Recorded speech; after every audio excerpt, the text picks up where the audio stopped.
Friends, welcome to our channel ATA news Bangla. বন্ধুরা, 1 ফেব্রুয়ারি 2025 কেন্দ্রের আর্থিক বাজেট পেশ হতে চলেছে লোকসভায়। এই বাজেট নিয়ে নানা মানুষের নানা আশা আকাঙ্ক্ষা।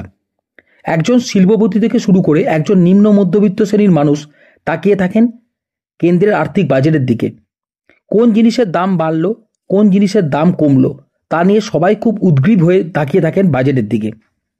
আর ঠিক এই কেন্দ্রীয় বাজেটের পরপরই রাজ্য বিধানসভাগুলিতে পেশ হয় রাজ্য বাজেট। বন্ধুরা, পশ্চিমবঙ্গের রাজ্য বাজেট রাজ্য বিধানসভায় আলোচনা হতে পারে 10ই ফেব্রুয়ারি থেকে এবং তা পেশ হতে পারে 12ই ফেব্রুয়ারি। আজকের ভিডিওতে আমরা রাজ্য বাজেট অর্থাৎ পশ্চিমবঙ্গের রাজ্য বাজেটে কোন কোন বিষয়ে গুরুত্ব পেতে পারে এবং কোন কোন দিকে আর্থিক সংস্থান বৃদ্ধি পেতে পারে সেই নিয়ে আলোচনা করে থাকব। চ্যানেল ভালো লাগলে বা আমাদের ভিডিও ভালো লাগলে আপনারা আমাদের চ্যানেল সাবস্ক্রাইব করুন। এরকম নতুন নতুন ইনফরমেটিভ ভিডিও পাওয়ার জন্য বা আপডেট পাওয়ার জন্য বেল আইকনটি ক্লিক করুন। দেখুন, রাজ্য বাজেটে কিন্তু খুব লিমিটেড জুরিসডিকশন থাকে, কারণ আমরা জানি যে কেন্দ্রের আইন প্রণয়ন সংক্রান্ত 3টে তালিকা রয়েছে: কেন্দ্রীয় তালিকা, রাজ্য তালিকা এবং যুগ্ম তালিকা। রাজ্য কিন্তু যুগ্ম তালিকার কিছু বিষয় এবং রাজ্য তালিকার গোটাটা, এই বিষয়গুলোতেই রাজ্য বাজেট আলোচনা করে থাকে। আর বাকি সকল গুরুত্বপূর্ণ বিষয়গুলোই কিন্তু নিয়ন্ত্রণ করে থাকে কেন্দ্র সরকার। পশ্চিমবঙ্গের রাজ্য বাজেটে মূলত যে যে বিষয়গুলো গুরুত্ব পেতে পারে সেগুলো নিয়ে একবার আমরা খুব সংক্ষেপে আলোকপাত করতে চাই। দেখুন, এই বাজেটে সবথেকে বেশি তাকিয়ে রয়েছেন সরকারি কর্মচারীরা, অর্থাৎ রাজ্য সরকারি কর্মচারীরা। কারণ রাজ্য সরকারি কর্মচারীদের বেতনের কেন্দ্রের তুলনায় বেতনের ডিএর যে ব্যবধান বা মহার্ঘ ভাতার ব্যবধান প্রায় 39% এসে দাঁড়িয়েছে। এবং আগের বছর আমরা জানি যে রাজ্য বাজেটে মহার্ঘ ভাতার একটা নির্দিষ্ট অংশ কিন্তু দেওয়া হয়েছিল। তাই এবার বাজেটে কিন্তু রাজ্য সরকারিদের অনেক কর্মচারী আশা করে আছেন এই বাজেট থেকে তাদের আর্থিক সংস্থান কিছুটা হলেও বাড়তে পারে বা ডিএ বৃদ্ধির একটা নির্দিষ্ট ঘোষণা থাকতে পারে।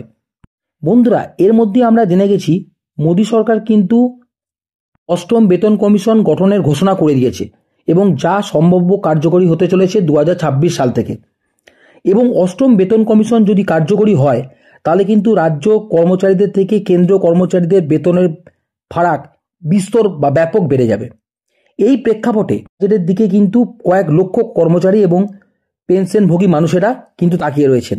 আবার একটা বিশেষ সূত্র থেকে খবর পাওয়া যাচ্ছে যে রাজ্য সরকারি কর্মচারীদের জন্য 7ম বেতন কমিশন গঠনের ঘোষণা হতে পারে। এই ঘোষণা হলেও কয়েক লক্ষ রাজ্য সরকারি কর্মচারী কিন্তু উপকৃত হবেন। যেহেতু 26-এর বিধানসভা নির্বাচন হাতছানি দিচ্ছে, তাই কর্মসংস্থানের দিকে বিশেষ গুরুত্ব দিতে পারে এই রাজ্য বাজেট।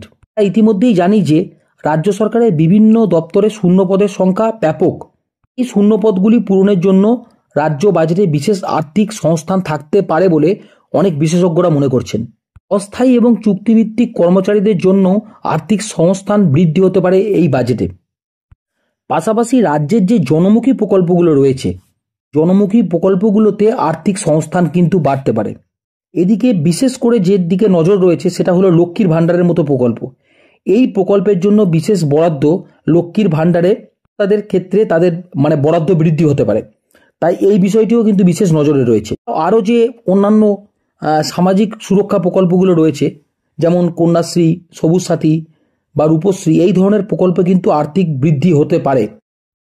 বন্ধুরা, আমরা সবাই জানি যে আরজিকর ঘটনার পর থেকে স্বাস্থ্যক্ষেত্র নিয়ে নানা অভিযোগ সামনে এসছে।